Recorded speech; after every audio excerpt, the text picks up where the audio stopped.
Hi, welcome to my channel. Thanks for stopping by.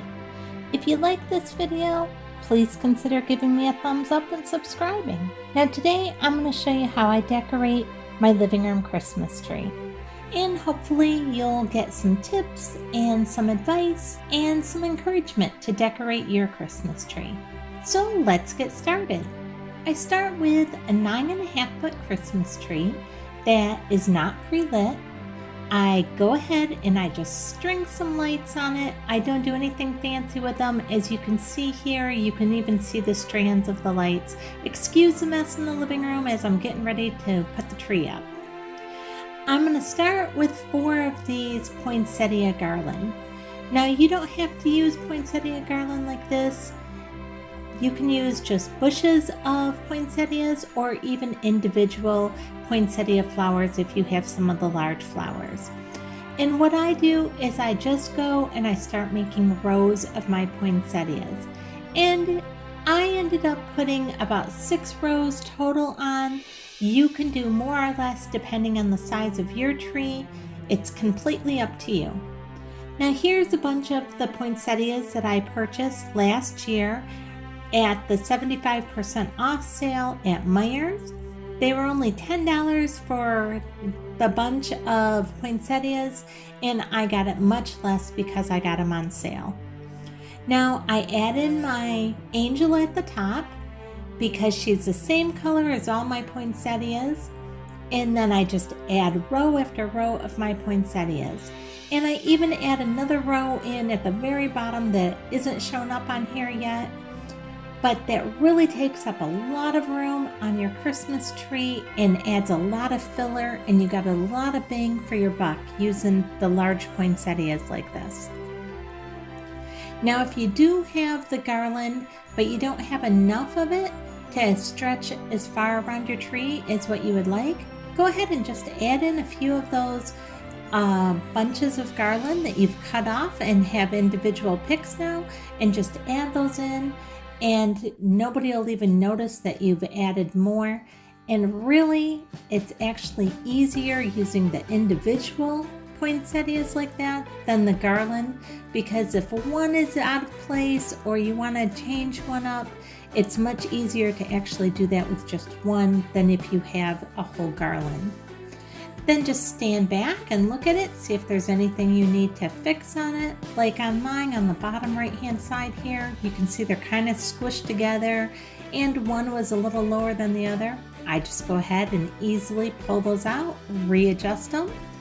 And then when I stand back again, I can see, oh, that's a lot better. And that looks much better that way. Now I'm going to be pushing this tree all the way back to the corner once I'm done. I just have it pulled out a little way to decorate it. And so I am not decorating the back side of my tree. I'm just going to do the 2 sides and the front of my tree. And that way I use a lot less ornaments and bulbs and decorations, and it's actually a very cost-effective way to do your tree. One thing I highly recommend is, and I can't say it enough, is fluff your tree. Fluff, fluff, fluff your tree. When I pull my tree out of the box to begin with, I fluff it. When I put it up, I fluff it, and as I'm adding ornaments, I'm constantly fluffing it and rearranging it. Now with these angels that you see on here, and with the 2 large red finials, that is all I have of those. I have 4 of the smaller angels and 2 of the finials. So I put all those towards the front of the tree, so those are going to be highlighted and what everybody's going to see. It will kind of give an illusion like there's more on the sides and behind the tree when there really isn't.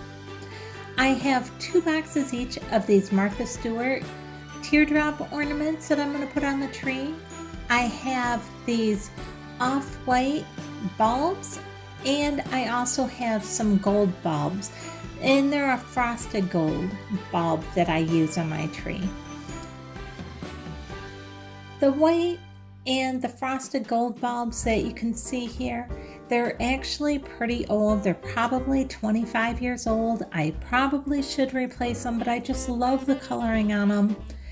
So even though they're spotted, and you'll see that here on this gold bulb, I just put the spotted areas towards the tree where nobody will notice it at the front, and I just use them anyway. Now, where to place all your bulbs and your ornaments. I always look for spots that are bare or empty on my tree, and that's where I'm going to place my ornament. I'm not just randomly putting them on the tree. I'm looking for those bare spots. Now you can see I have a star right there in the front center of my tree. That's the only one of those I had. So my biggest bulb spot, that's where that went. Then I ran to Dollar Tree and I got 4 of these bulbs here. And I put those on the tree, again, looking for those bare spots. Now where that star was, there was a really big bare spot. So I put that bulb there. Another great filler is these little off-white bows that I have. You can purchase these places or you can make them yourself. And I have probably 40 to 50 of them put on my tree. And you can see here at the top where I don't have any, the tree is starting to look good, but there's still some empty spots. Now as we come down and you see the bows in there, it really adds that extra element. The last thing I add to my tree are these beautiful little glittery gold snowflakes. These are so inexpensive. You can get them at almost any place that sells Christmas items. You get 20 to 25 of them in a box, and they're less than $5. I've seen them for like $3 for a box. You can even get the white ones at Dollar Tree. You can get them anywhere, and they make awesome fillers, especially like where you have bald spots or empty spots on your tree. Put those snowflakes deep inside your tree so when the lights are on, they'll glisten and glitter from inside your tree and just add that extra special touch. It'll just look magical. Do you see how our tree is full and draws people to it to want to look closer and see what all is on our tree? That is what you're looking for. When your tree is totally filled and looks beautiful with all the lights off, that is when you know that you have enough stuff on your tree and it's looking beautiful. Then when you turn your lights on and you see everything glistening and glimmering and shimmering, is there any more words I can use like that? But it's just beautiful. And then the lights just take it over the top. Isn't that so pretty? Do you see all the sparkle, all the glittery, shimmery lights? And if you look even behind the star there, you can see the snowflakes, the golden snowflakes back inside the tree there, and I have a bulb back inside there. Layering your ornaments from back inside your tree all the way to the outside of your tree, that is a tip that you'll see that the professionals always do.